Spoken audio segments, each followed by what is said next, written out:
Hey, this is Warren Redlick from West Boca News. I had the opportunity this morning to interview Stanley Dalencourt, also known as Stan the Helper. We met in Veterans Park. We had a very interesting conversation about the people who are homeless and people who need help. We talked a bit about the Sandalfoot area, the area around Sandalfoot Boulevard and 441.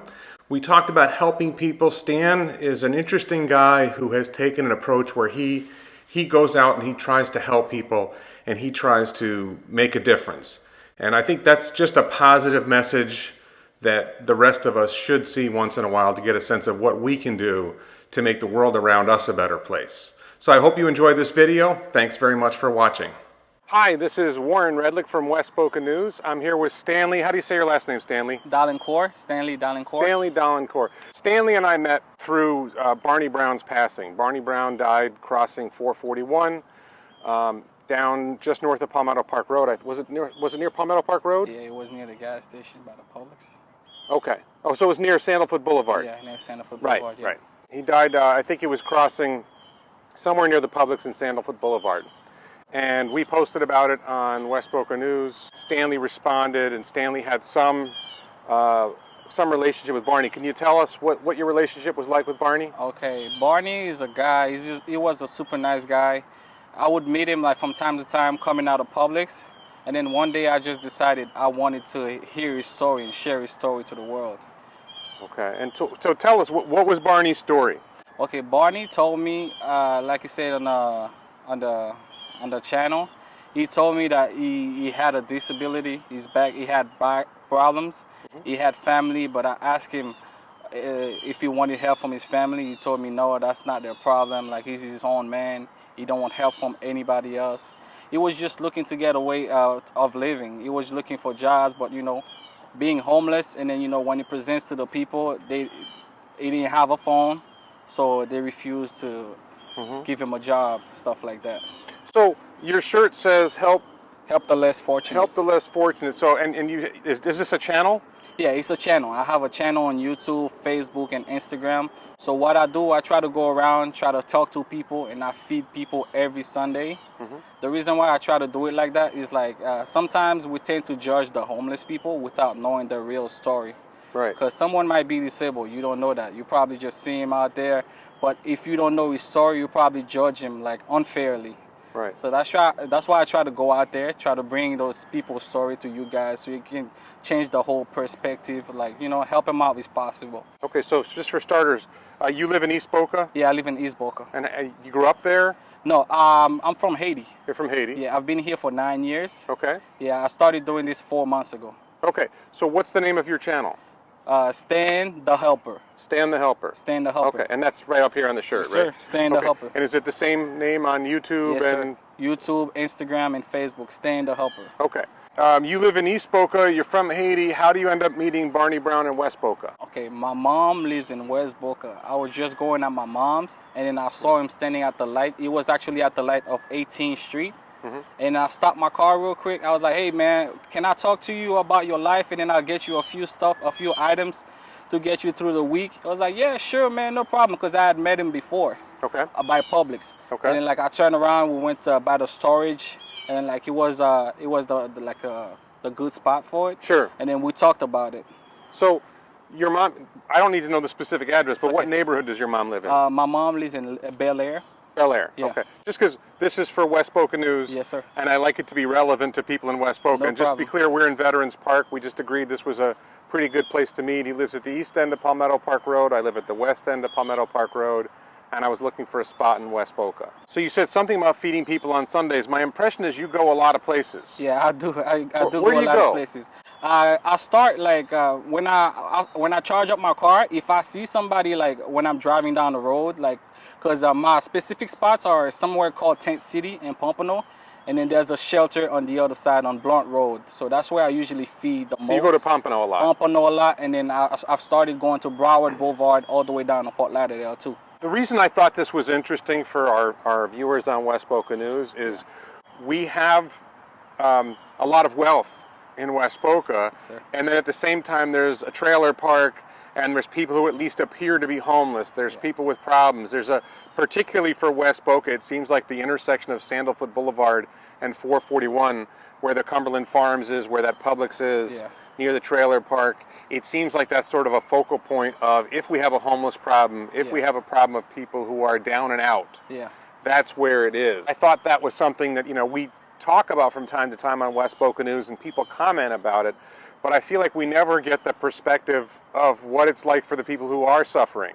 So what can you tell us about, every story is different, right? Every story is different. Oh, I actually have a homeless client. He lives in, he lived in East Boca. Now he's been spending a lot more time in Fort Lauderdale. But I have a client I help out who's homeless. Basically meet with him once or twice a month and buy him lunch and listen. And it's really, I would say, it's a lot less about giving him something because he doesn't really need material help from me.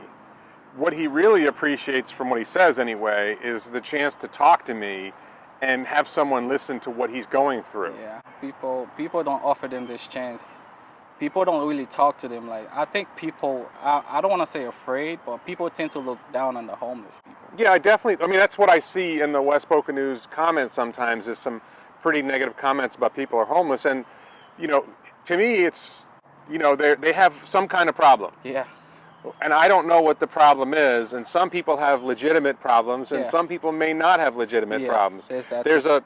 it really started several years ago. We had what people saw as a panhandler problem, Panhandler. which I think has mostly gone away, where people were standing on the side of the road at an intersection, hitting people up for money, hitting people up for food, asking for money, asking for whatever. Did you, well, you said you only been doing this for 4 months. 4 months. Do you see panhandling going on? Is I it something see- you notice? I've seen panhandling, but what I do is I don't give them money, Yeah. alcohol, or cigarette. I'll talk to them. I was like, hey man, I'm trying to help you. I want to help you, but how can I help you? I don't have money for you, but I can get you whatever else you need. I just don't give them money, alcohol, or cigarette, but I get them anything they need. Like if they're really homeless, Yeah. they'll ask you for like socks, Yeah. like toothpaste, toothbrush, like a food item and stuff. But if they're not, they will refuse it because some of them, they just need money to do whatever they want. You said you came here 9 years ago from Haiti, 9 years ago, and you started this 4 months ago. 4 months ago. What do you do when you're not helping the homeless? I have Helping less fortunate, I should say. I have 2 jobs, Yeah. a full-time and a part-time, so I can afford like helping the less fortunate. Yeah. And then I have a family at home, a family of 3. Yeah. And I have a wife, so I take care of my family, and then I work 2 jobs, and then I help the less fortunate. So what are your jobs, just generally? I work at a pharmacy as a technician full-time, Okay. and then I work for on the weekends. Okay, so you work at a pharmacy and you work for a pizza place. You started 4 months ago. What you were here for 9 years. You lived in Haiti before. What was the trigger? What was the straw that broke the camel's back that got you to say, I want to start helping people who are less fortunate? Let me correct that real quick. I've started the 4 months ago posting about it online, but I've always been helping people. Okay. I've started posting about it 4 months ago to encourage more people to do the same. Okay. And to like, because there was a guy, the guy that broke the back of the camel, like you say, it was just when I was working at my side job, the pizza job on the weekend. Yeah. And then he was just standing there for like 5 hours maybe because it was raining. Like he usually stand at the light by the workplace that I work Yeah. at. And then like I talked to him. I gave him a pizza, and he was like, "Man, thank you so much. But do you have a minute to hear my story?" And I was like, "Yeah, sure, no problem." I was like, "What's your story?" He told me, "Yeah, man, me and my wife, we had a kid. The kid had cancer, unfortunately. So we sold everything we had so we could try to get him better. But unfortunately, we spent all we had, and then the kid still ending up passing away." Yep. Yeah, and then so they became homeless. I was like, man, I would never think something like that, And then so I was like, okay, I probably should do this more often, talk to those people to put their story out there. Because, we don't know their story. Some of them might be disabled. Some of them might have mental issues. Yeah. And some of them might be trying to scam people. But, Yes, I was going to say that I think there's a widespread perception among a lot of our readers and a lot of our followers in West Boca that there's a lot of scammers out there. Yeah, you'll find scammers. But most of the people I've met, like 80% of them are either disabled or really homeless. They Okay. can't find jobs. Yeah. But I've met some scammers too, Okay. it sounds like what you do is you go out, you talk to people, you listen to their stories, and you take some of your money and you help buy people some food. Yeah. What can the rest of us do? I mean, we can do what you're doing. I like to think that it's a good idea to talk to people, and a lot we tend to stay in our cars, stay in our homes. We don't get out that much, and we tend to stay in our own circles. How do you get out of your own circles? How do you because it's like a step. Yeah. To get outside of your own life and go meet strangers and talk to them. How did you get there?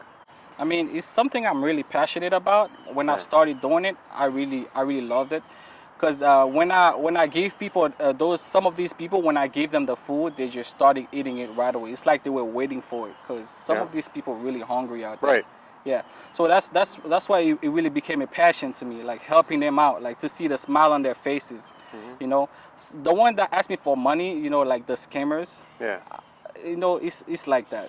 These are like bad apples from like right. Yeah. So these are like, okay, whatever. But the ones that really need the help, yeah, that's why I'm really passionate about it. Because they suffering out there. They really are. Because Barney had told me like sometimes he usually sleep on the hard floors. That's why I started giving him sleeping bags now and blankets. Yeah. Stuff like that. Stuff that they need. I don't give them money, but stuff that they need that get them like a little better life. Stuff like that. You're a big guy, I'm a big guy. Yeah. I don't really tend to worry about my own safety in a situation like that. But do you feel like there's anything, if you're going to go out and start talking to people who are less fortunate, there's a perception that there's some danger? Yeah. What do you do? What should people do to make sure they're safe if they go do this? Do you worry about it at all? I don't really worry about it at all because I'm a people person. So I'm really comfortable talking to somebody. But if I see that they give me a bad vibe, so I'll just stop right away. Okay.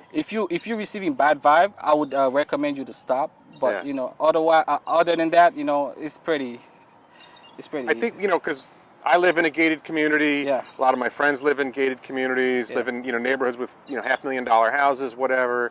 I think there's a perception that if you spend a lot of time in areas where there's a lot of homeless people, somehow it's more dangerous. That there's more crime, there's more potential problems. Is that something, I mean, I don't really see a whole lot of daylight robberies, but it does happen. Yeah. And you just don't see that being an issue. So you don't really see safety as an issue, like it's not a big deal. No, it's not really a big deal. I mean, you have bad neighborhoods that, I'm not really going to name them, but we have bad neighborhoods like everywhere. Yeah. You just, if you don't want to do it alone, take your friend with you, Yeah. If you like a woman, take a guy, take your husband with you. Yeah. But try to talk to them and know their story.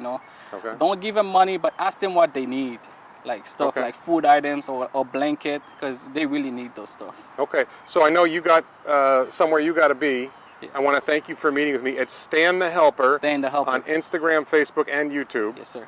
Okay. And you've been doing the channels. The channel. I've been like 4 months. 4 months. Yeah. Okay, thank you. It was very nice meeting you, Stan. It was very nice. Thank you for giving us some time to meet. And I'm going to put this up on our Facebook page a little bit and on our YouTube channel. We'll see what kind of response we get. No problem. Thank you. Thank you so much, sir. Nice to meet you.